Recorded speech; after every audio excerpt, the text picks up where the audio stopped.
Hello friends, welcome back to my channel. Today we will be covering the next part of the chapter 1 which is Indian Constitution at work.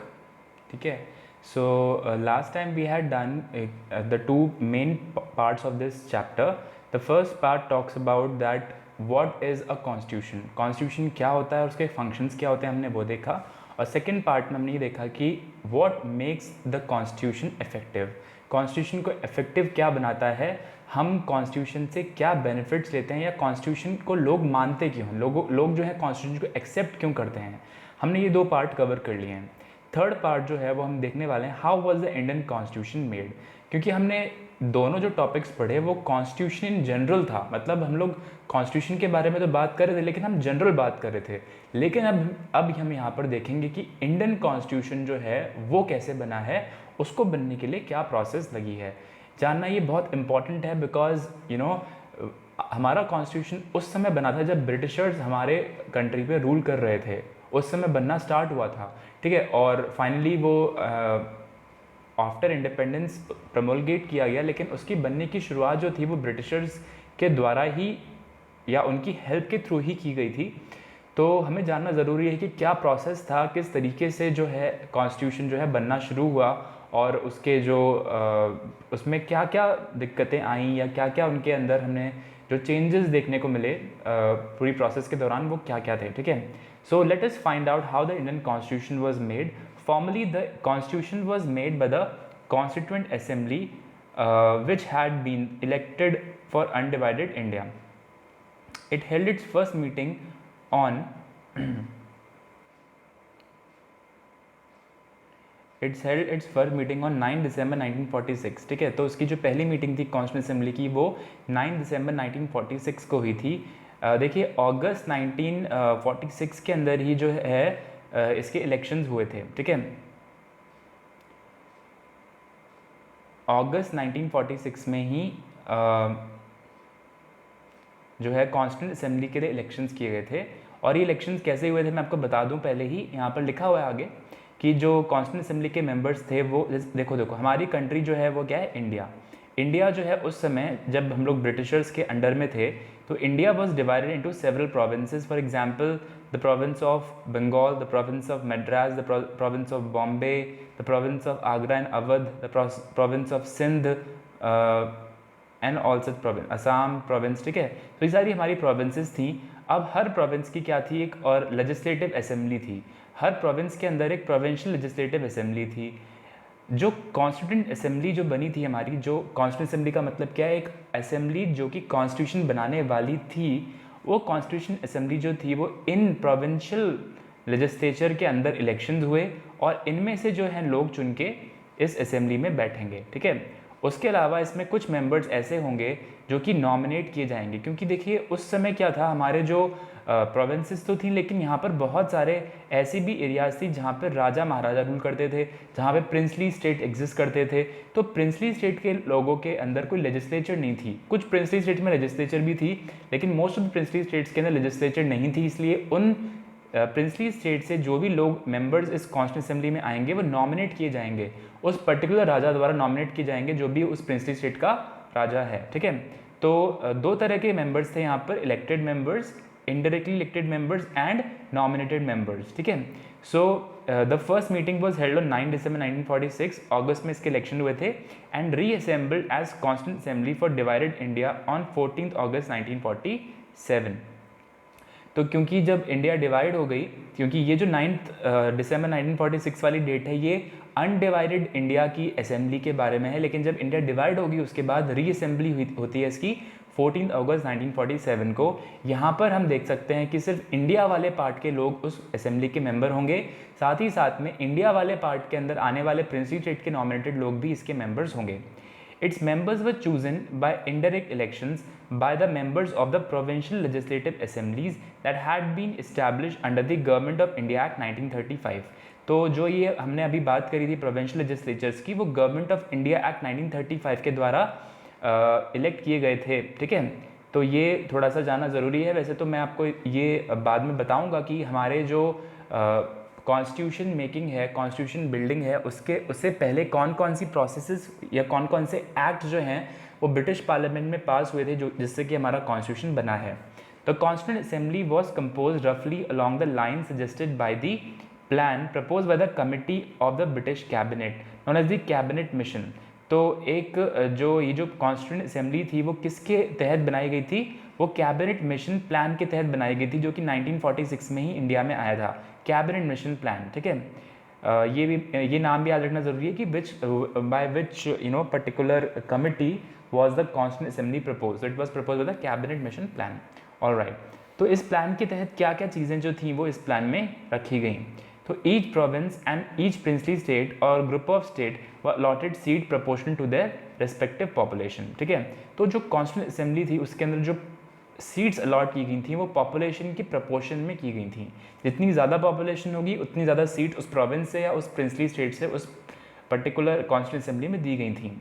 रफली in the ratio of 1:1, 10, 100,000, 10,000 and 10 lakh, right.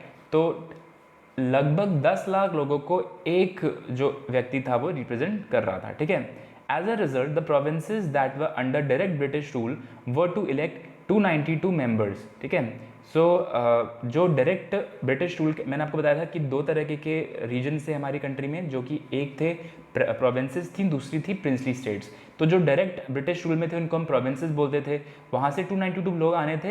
And while the princely state were allotted a minimum of 93 seats, और princely state से 93 seats allot की गई थी princely states को, और वहाँ से 93 लोग आने थे। ठीक है, the seats in each province were distributed among the 3 main communities. हमारी कंट्री की 3 मेन कम्युनिटीज़ के अंदर सीट्स अलॉट की गई, मुस्लिम्स, सिख्स एंड जनरल। तो मुस्लिम, सिख्स और जनरल में करी गई, जहाँ पे जनरल के अंदर हिंदूज़ वगैरह सारे कवर हो रहे हैं in proportion to the respective population. और ये जो है ये भी उनके पॉपुलेशन के प्रपोर्शन में ही की गई, जितने ज़्यादा हिंदू मेजॉरिटी में है तो उसके अकॉर्डिंग उनको सीट्स भी अलॉट की गई थी। ठीक है, members of each community in the provincial legislative assembly elected their own representatives by the method of proportional representation with single transferable vote. तो कौन सा मेथड यूज़ किया गया? Proportional representation and single transferable vote. तो ये देखिए जो method है हम लोग इसको आई थिंक 3rd चैप्टर में पढ़ेंगे इलेक्शंस वाले में, जहाँ पर हम देखेंगे कि क्या ये मेथड होता है। प्रोपोर्शनल रिप्रेजेंटेशन का मतलब देखिए क्या होता है कि जितनी प्रोपोर्शन में कोई चीज़, जितनी प्रोपोर्शन में पॉपुलेशन एग्जिस्ट करती है किसी भी स्टेट में, उतने प्रोपोर्शन में लोग जो हैं इलेक्ट होके उस असेंबली में आएंगे। तो समझ लीजिए एक पर्टिकुलर प्रोविंस की पॉपुलेशन अगर 50 लाख है और 10 लाख जो है वो एक आदमी जो है 10 लाख पॉपुलेशन को रिप्रेजेंट करने वाला है, तो 5 लोग जो हैं उस पर्टिकुलर प्रोविंस से आएंगे। ठीक है, और सिंगल ट्रांसफरेबल वोट जो होता है वो हम देखेंगे नेक्स्ट 3rd चैप्टर में कि क्या होता है ये प्रोसेस। ठीक है, अब हम बात करते हैं कि members of each community in the provinces provincial assembly वो, ठीक है, ये तो हो गया। The method of selection in the case of representatives of princely state was to be determined by the consultation.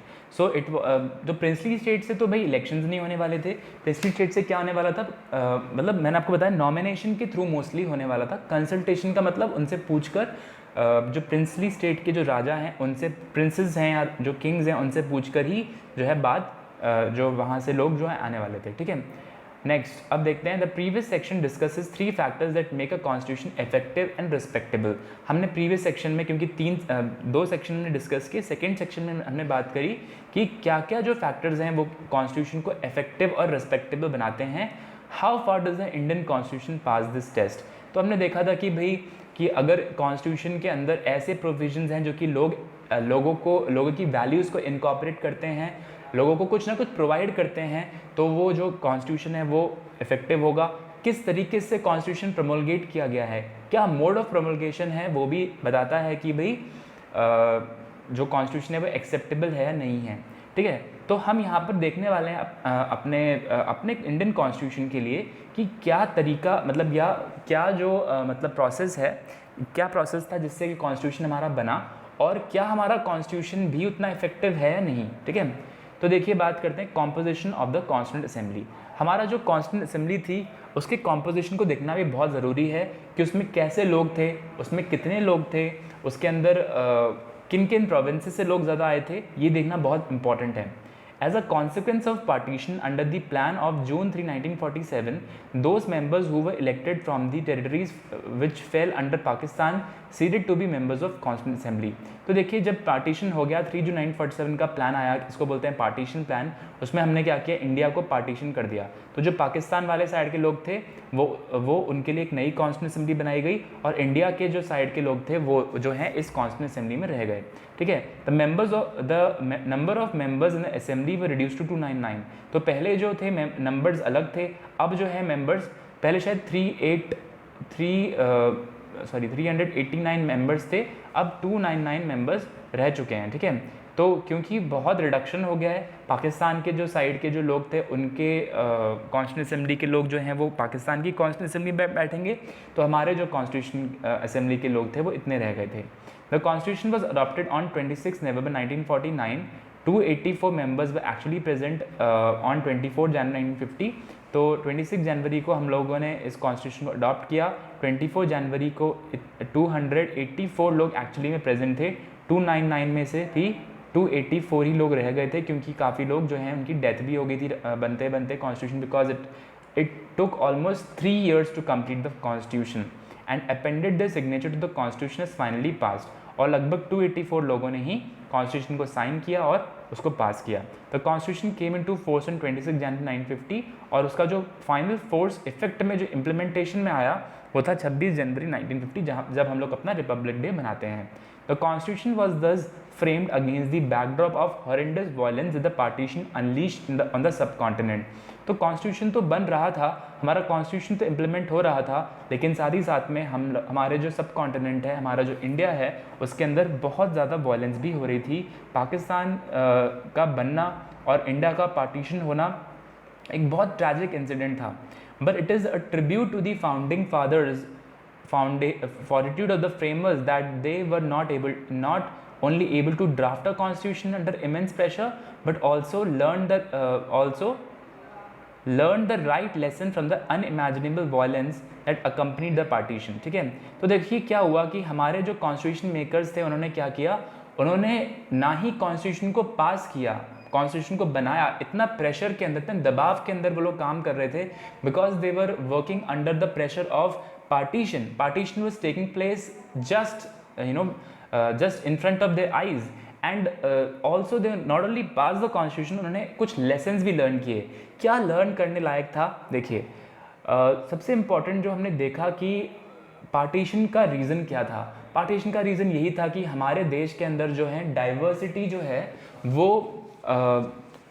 बिल्कुल भी आप तो डाइवर्सिटी को रिस्पेक्ट करना हमने सीखा। अगर हम लोग, हमारी कंट्री में डाइवर्सिटी एग्जिस्ट करती है, और देखिए हमारी कंट्री तो multi religious, multi lingual, multi cultural है, और इतनी सारी डाइवर्सिटी को हम लोग अगर इसके अकॉर्डिंग हम लोग अपनी कंट्री को बनाएं तो हमारी कंट्री जो है वो टुकड़े में बट जाएगी, बहुत सारे टुकड़ों में बट जाएगी।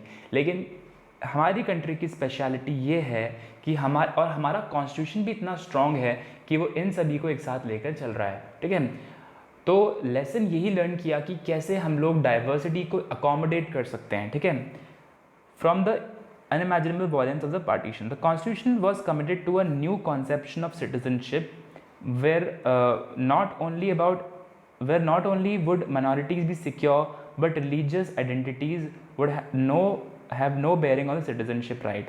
तो हमारा कॉन्स्टिट्यूशन एक इस तरीके की सिटीजनशिप पे, नागरिकता पे बेस था कि भाई हमारे कॉन्स्टिट्यूशन का हर जो नागरिक है उसको बिल्कुल हक दिए जाएंगे, चाहे वो किसी भी रिलीजन को बिलोंग करता हो या किसी भी मिनॉरिटी को बिलोंग करता हो। कोई भी मिनॉरिटी जो है इस देश में डर के दब के नहीं रहेगी, क्योंकि वो कुछ भी कर सकती है, वो कुछ भी कह सकती है, वो अपने रिलीजन को फ्रीली प्रैक्टिस कर सकती है।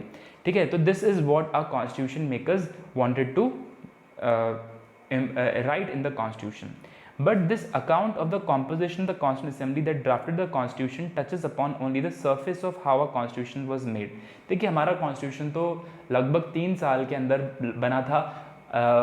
वर्ल्ड के ऑलमोस्ट सभी Constitution को पढ़ने के बाद बहुत डिटेल्ड और लेंदी डॉक्यूमेंट हमारी तैयार हुई।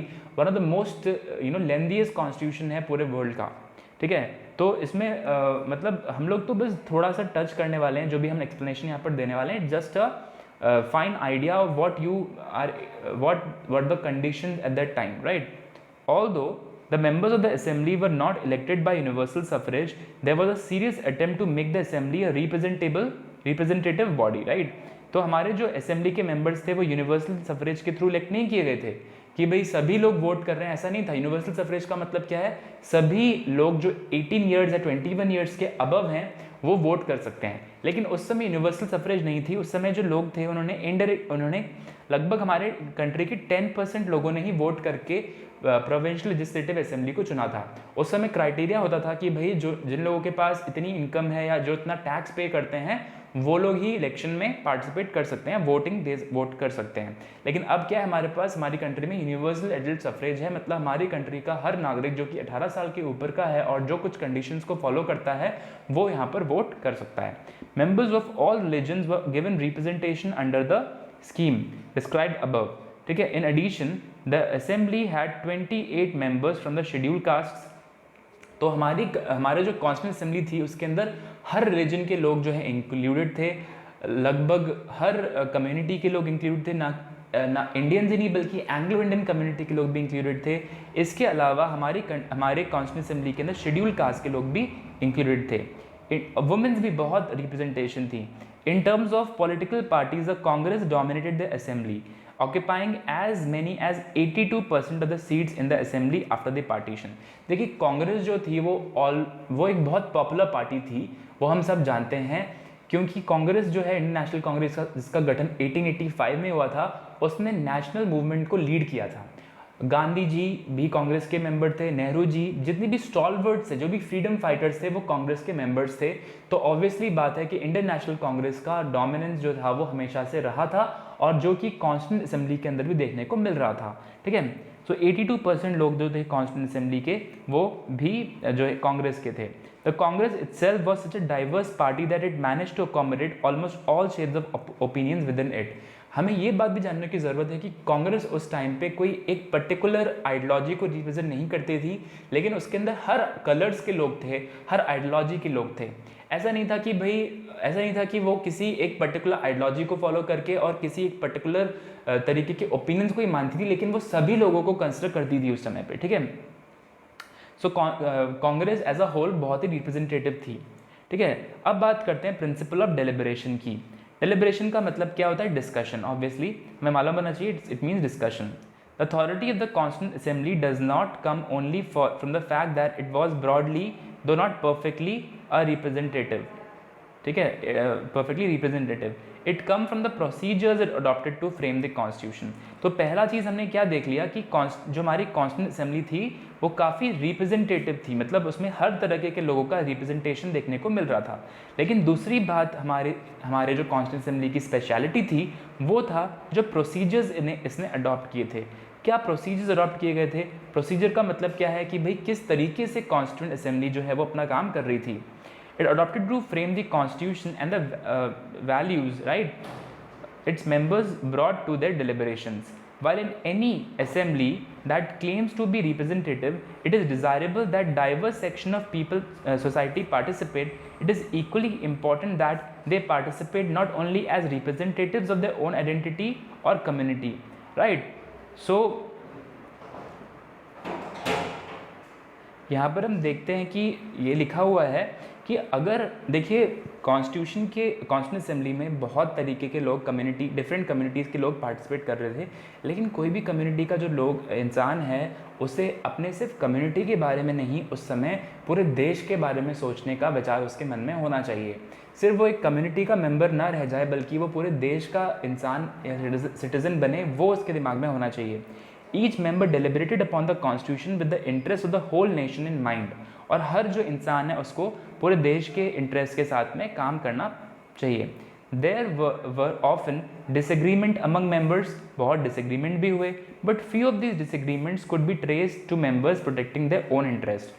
मतलब ऐसा नहीं था कि डिसएग्रीमेंट जो थे वो हमेशा इसीलिए थे क्योंकि वो एक पर्टिकुलर कम्युनिटी को बिलोंग करते थे। हम ये देख सकते हैं क्योंकि कॉन्स्टिट्यूंट असेंबली के अंदर जितनी भी डिबेट्स हुई थी वो पूरी डॉक्यूमेंटेड हैं, डिबेट्स ऑफ कॉन्स्टिट्यूंट असेंबली के अंदर सब कुछ डॉक्यूमेंटेड है। तो उसके अंदर हम ये देख सकते हैं कि जितने भी मेंबर्स थे वो सिर्फ उस कम्युनिटी को रिप्रेजेंट नहीं कर रहे थे जिससे वो आ रहे थे, बल्कि पूरे नेशन के इंटरेस्ट को रिप्रेजेंट कर रहे थे। उन लोगों के अंदर देश हित की भावना थी और देश के लिए एक ऐसा संविधान लाने की भावना थी जो कि देश के आने वाली पीढ़ियों के लिए एक मिसाल बन के कायम हो जाए। ठीक है, तो उनके जो एग्रीमेंट्स या डिसएग्रीमेंट्स थे वो अपनी कम्युनिटी के आइडेंटिटी को लेकर नहीं थे, बल्कि देश हित में थे। ठीक है, there were legitimate differences of principle. हाँ, लोग अपने सिद्धांतों के आधार पर डिफरेंसेस रखते थे, and the differences were many, और बहुत डिफरेंसेस थे। Should India adopt a centralise और a decentralise system of government? What should be the relation between states and the centre? क्या क्या क्वेश्चंस उनके अंदर में आ रहे थे। What should be the powers of judiciary? Should the constitution protect property rights? क्या आप कॉन्स्टिट्यूशन को प्रॉपर्टी राइट प्रोटेक्ट करने चाहिए? Almost every issue that lies at the foundation of a modern state was discussed with great sophistication. जो भी एक modern state बनाने के लिए हर चीज़ जो चाहिए, हर मशीनरी चाहिए, हर पैराफर्नीलिया चाहिए, हर चीज़ को डिस्कस किया जा रहा था। Only one provision of the constitution was passed without virtually any debate. एक कॉन्स्टिट्यूशन का प्रोविजन था जिसको किसी भी डिबेट के बिना पास कर दिया गया, the introduction of universal suffrage, meaning that all citizen reaching the certain age would be entitled to be voters irrespective of religion, caste, education, gender और इनकम। तो यूनिवर्सल सफरेज का जो प्रिंसिपल था उसको बिना किसी डिबेट के पास किया गया, क्योंकि हर कोई इंसान ये मानता था कि education does not matter for a person to be a voter, right? So because education is not only formal education but actually education is knowing your local issues. So voters can definitely vote. Voters ज़रूर vote कर सकते हैं क्योंकि वो local issues को समझते हैं, जानते हैं, वो जानते हैं कि उनके लिए क्या सही है और क्या गलत है। तो ऑब्वियसली हर कोई एडल्ट इंसान जो कि एक पर्टिकुलर एज को पार कर चुका है वो ये समझता है कि उसके लिए क्या सही है क्या गलत है और वो अपने डिसीजन खुद ले सकता है। इसीलिए और इसी सिद्धांत को ध्यान रखते हुए लोगों ने यूनिवर्सल एडल्ट सफरेज को बिना डिबेट के पास किया। ठीक है, so while the members felt no need at all to discuss the issues of who should have the right to vote, every other matter was seriously discussed and debated. ठीक है, nothing can be a better testament to the democratic commitment of this assembly. तो हमारे constitution के जो makers थे वो काफ़ी democratically committed थे और हर चीज़ को डिस्कस कर रहे थे। डेमोक्रेसी में यही होता है कि हर इंसान को अपने कहने की हक है, हर इंसान जो है वो पॉलिटिक्स के थ्रू और लोगों की रिप्रेजेंटेशन के द्वारा फैसले लेता है। तो यहाँ पर क्या हो रहा था, डिस्कशन के थ्रू, डिबेट के थ्रू, डेलिब्रेशन के थ्रू जो है वो निष्कर्ष या जो रिजल्ट्स हैं वो सामने आ रहे थे। तो यहाँ पर डेलिब्रेशन का प्रिंसिपल जो है बताया गया है, ये बहुत इंपॉर्टेंट है। प्रिंसिपल ऑफ डेलिब्रेशन हमें समझना ज़रूरी है। ठीक है, okay. The constitution Drew it's authority in the fact that members of the Constituent Assembly engaged in what one might call public reason। तो एक अच्छा वर्ड यूज़ किया गया, पब्लिक रीज़न। पब्लिक रीज़न का मतलब क्या है? पब्लिक मतलब लोगों के लिए और रीज़न का मतलब कारण। यहाँ पर रीज़न जो है रीजनिंग होती है कि भाई हम हर चीज़ को बहुत लॉजिकली समझने की कोशिश करें। ठीक है, सो और हर चीज़ का एक लॉजिकल आर्गूमेंट देने की कोशिश करें। जो भी हम कहें उसके पीछे लोगों का हित निहित होना चाहिए। ठीक है, the members of the assembly plays a great emphasis on discussion and reason argument.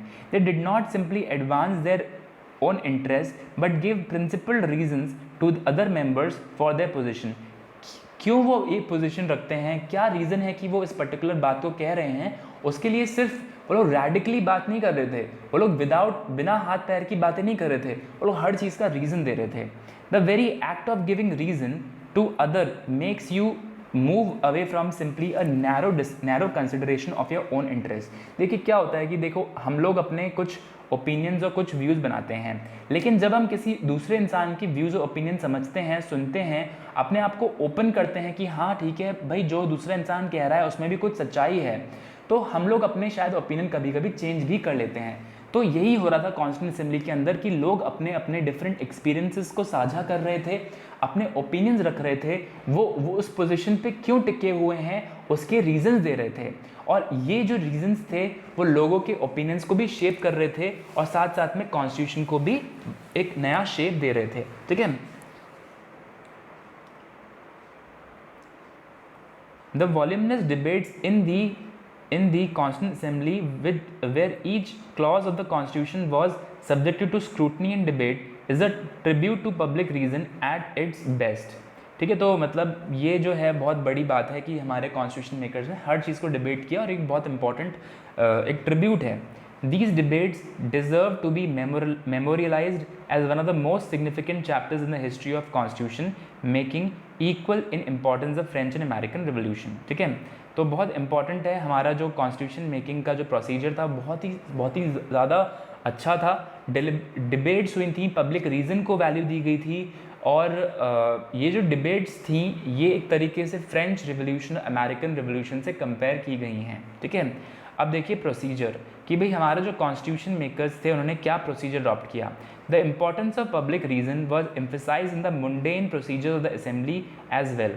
क्योंकि देखिए जो हमारा प्रोसीजर था वो काफ़ी मंडेन और बोरिंग था, बट वो प्रोसीजर बहुत ही सिंपलिस्टिक और बहुत ही रीजनेबल भी था। The constituent assembly had 8 major committees in different subject. देखिए अब अगर कोई भी मैटर को लेकर पूरी कॉन्स्टिट्यूंट असेंबली के लोग अगर डिस्कस करेंगे तो बहुत ज़्यादा डिस्कशन लंबे खिंच जाएंगे। हर इंसान हर चीज़ में स्पेशलाइज नहीं है, तो क्या किया गया था, उस कॉन्स्टिट्यूंट असेंबली के लोगों को भी कमिटीज़ में डिवाइड कर दिया गया था। तो कितनी कमिटीज़ थी हमारी? The constituent assembly had 8 major committees on different subjects. अलग अलग सब्जेक्ट्स पे 8 मेजर कमेटी थी। Usually Jawaharlal Nehru, Rajendra Prasad, Sardar Patel and B R Ambedkar chair these committees, और इनके चेयरमैन जो थे यूजली यही लोग होते थे। ठीक है, these were not man who agreed with each other on many things. देखो ये जो लोग थे, सरदार वल्लभ भाई पटेल, राजेंद्र प्रसाद, बी आर अम्बेडकर, जवाहरलाल नेहरू, ये लोग बिल्कुल भी एक दूसरे से सहमत नहीं होते थे। इनके ओपिनियंस बहुत डिफरेंट थे, इनके एक्सपीरियंसेस बहुत वेरीड थे। ठीक है, Ambedkar had been a bitter critic of Congress and Gandhi, accusing them of not doing enough for the upliftment of scheduled castes। ठीक है, तो अंबेडकर आपको पता ही है कि वो उन्होंने कभी भी कांग्रेस की जो पॉलिटिक्स को उसको सपोर्ट नहीं किया। वो गांधी जी के भी फियर्स क्रिटिक थे। Patel and Nehru disagreed on many issues, nevertheless they all work together. Each committee usually drafted particular provisions of the constitution which were then subjected to debate by the entire assembly। तो वो लोग क्या करते थे, उन committees के अंदर, 8 कमिटीज़ के अंदर क्या करते थे, कुछ प्रोविजंस को ड्राफ्ट करते थे और वो प्रोविजन जो थे फिर डिबेट के लिए जाते थे उस असेंबली के अंदर। Usually an attempt was made to reach a consensus with the believe that provision agreed to by all would not be detrimental to any particular interest.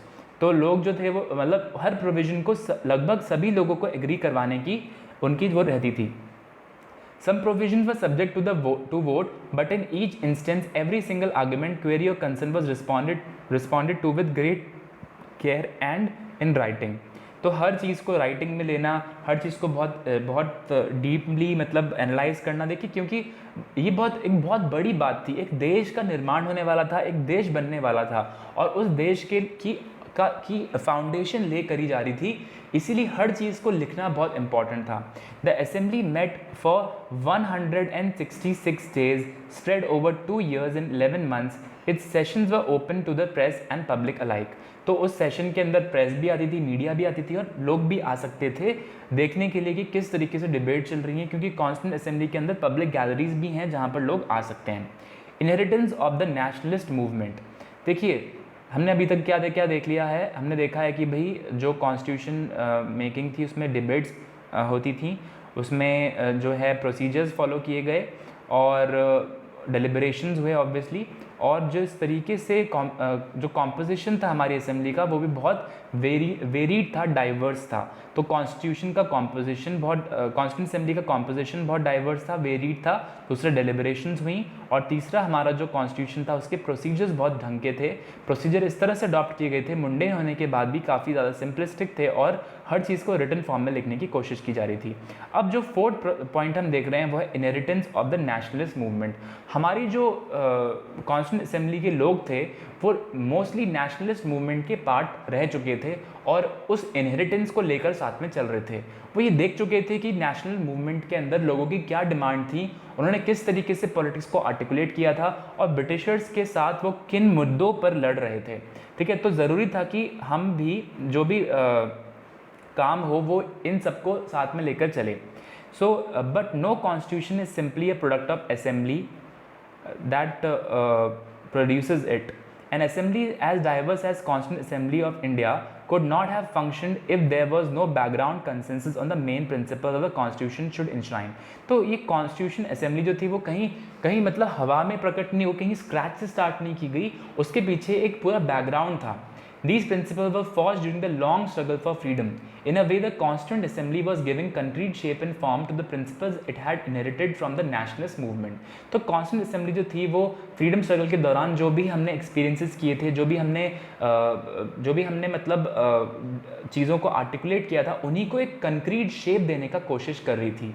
For decades preceding the promulgation of the Constitution, nationalist movement had debated many questions that were relevant to the making of the Constitution. The shape and form of government of India should have, values it should uphold, inequalities it should overcome. ये सारी चीज़ें जो थी वो पहले से discussion में चल रही थी, तभी हम लोग जाकर जो है उस पर्टिकुलर कॉन्स्टिट्यूंट असेंबली के पार्ट बन पाए और हम लोग अपने लिए कॉन्स्टिट्यूशन बना पाए।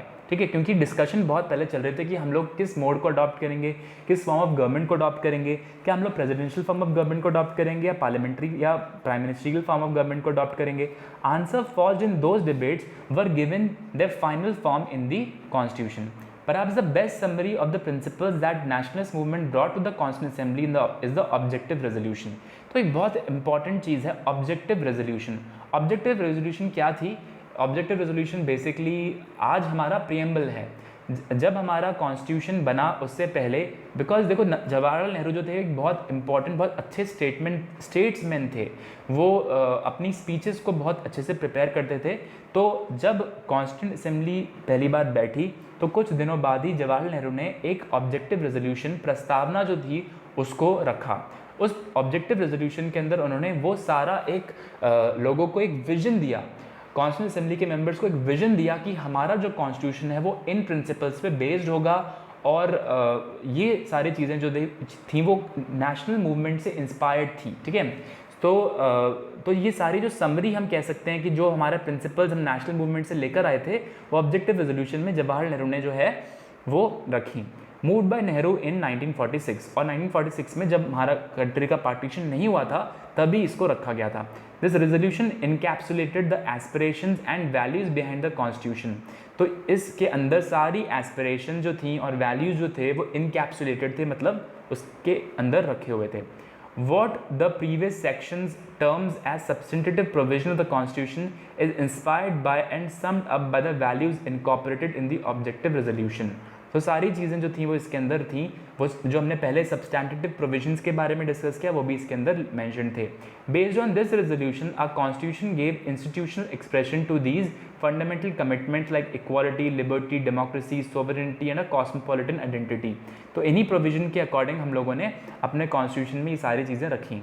Thus, our constitution is not merely a maze of rules and procedure, but a moral commitment to establish a government that will fulfill the many promises that the nationalist movement held before the people. तो हमारा constitution सिर्फ एक rule और procedure की book नहीं है, एक दस्तावेज नहीं जिसमें रूल्स और प्रोसीजर लिखे गए हैं, लेकिन इसके अंदर वो सारी चीज़ें हैं जो कि हमारे जो फ्रीडम फाइटर्स थे उन्होंने लोगों को प्रॉमिस की थी और वो फुलफिल कर रहे थे। ठीक है, अपनी प्रॉमिसेस को। तो ऑब्जेक्टिव रेजोल्यूशन के मेन पॉइंट क्या थे वो इस बॉक्स में लिखे हुए हैं। India should be an independent sovereign republic, India shall be union और erstwhile British Indian territories, Indian states, इन सबका एक यूनियन बनेगा India. Territories forming the union shall be autonomous units and exercise all powers and functions of the government and administration except those assigned or vested in the union. ठीक है, all powers and authority of sovereign and independent India and its constitution shall flow from the people. So people shall be the source of the power and authority. All people of India shall be guaranteed and secured social, economic and political justice, equality of status and of opportunity, equality before law and fundamental freedoms. ठीक है। तो सारी जो बातें थी, freedom of speech, expression, faith, worship, vocation, association, action subject to law and public morality, ये सारी बातें रखी गई। The minorities backward and tribal areas, depressed and other backward classes shall be provided adequate safeguards. तो यहाँ पर minorities को लेकर भी, जो एक्सक्लूडेड क्लास थी उनको भी लेकर भी साथ में चला गया, उनको भी सेफगार्ड प्रोवाइड किए गए। The territories integrity of the republic and the sovereign rights on land, sea and air shall be maintain according to justice and law of civilized nations. तो इंटेग्रिटी मेंटेन करने के लिए हर चीज़ रहेगी। Land would make full and filling contribution to the promotion and world peace and welfare of mankind. तो India जो है वो सिर्फ और सिर्फ अपने कंट्री के बारे में नहीं बल्कि इंटरनेशनल आउटलुक भी रखता था। ऑब्जेक्टिव रेजोल्यूशन के अंदर एक इंटरनेशनल आउटलुक भी दिया हुआ है कि हम लोग जो है वर्ल्ड पीस और वेलफेयर ऑफ मैनकाइंड के लिए काम करेंगे। ठीक है। The next topic is institutional arrangements. Institutional arrangements का मतलब क्या है कि हमारे कॉन्स्टिट्यूशन के अंदर आपको पता है कि इंस्टीट्यूशंस बनाए गए हैं, लेजिस्लेचर, एग्जीक्यूटिव एंड जुडिशरी। हमने ये देखा कि जो ये तीन इंस्टीट्यूशंस होते हैं किसी भी गवर्नमेंट के अंदर, और ये तीनों जो हैं सेपरेट होते हैं। एक हमने पहले देख चुका है कि कॉन्स्टिट्यूशन का एक पार्ट होता है कि एक फंक्शन होता है कि एक बैलेंस इस्टेब्लिश करना, और ये तीनों जो इंस्टीट्यूशंस होते हैं वो एक तरह से बैलेंस इस्टेब्लिश करते हैं डिफरेंट ऑर्गन्स ऑफ गवर्नमेंट के अंदर। क्योंकि अगर हमारे पास ये तीनों नहीं हैं तो तीनों के फंक्शन परफॉर्म कौन करेगा? क्या कोई एक ही बॉडी सारे फंक्शन परफॉर्म करेगी? अगर एक ही बॉडी सारे फंक्शन करेगी तो वो अथॉरिटेटिव बन सकती है, वो आगे चलकर पूरी पावर को वील्ड कर सकती है, जिसकी वजह से बहुत डिजास्ट्रस कॉन्सिक्वेंसेज हो सकते हैं। ठीक है। So the third factor ensuring effectiveness of a constitution is balance arrangement of the institutions of government. The basic principle is that government must be democratic and committed to the welfare of the people. The constituent assembly spent a lot of time on evolving the right balance among the various institution like the executive, legislature and judiciary. तो एक बहुत सारा time spend किया गया इन तीनों में balance maintain करने के लिए। This led to the adoption of parliamentary form of and the federal arrangement.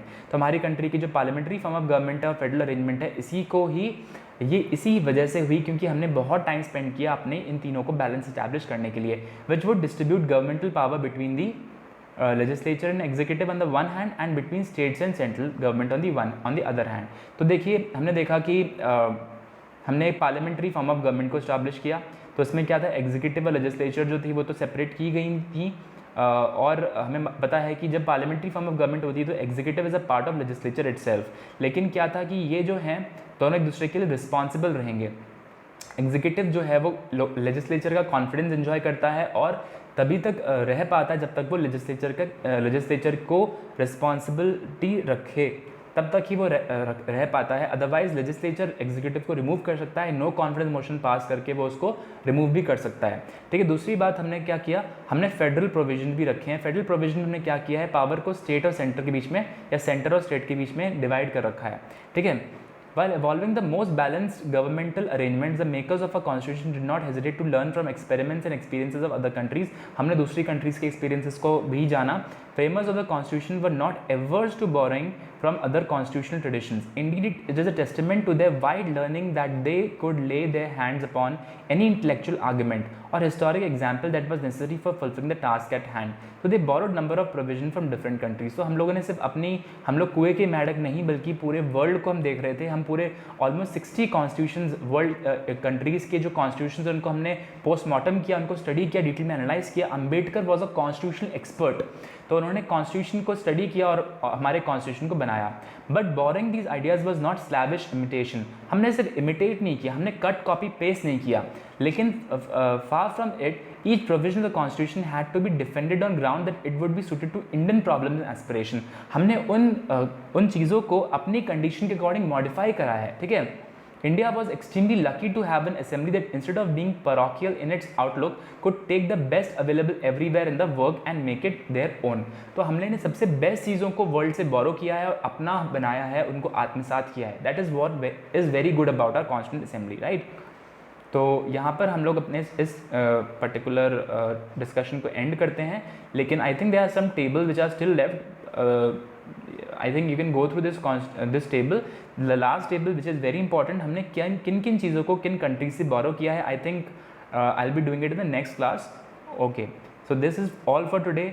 I hope you enjoyed it. Please like, share and subscribe. Thanks for watching.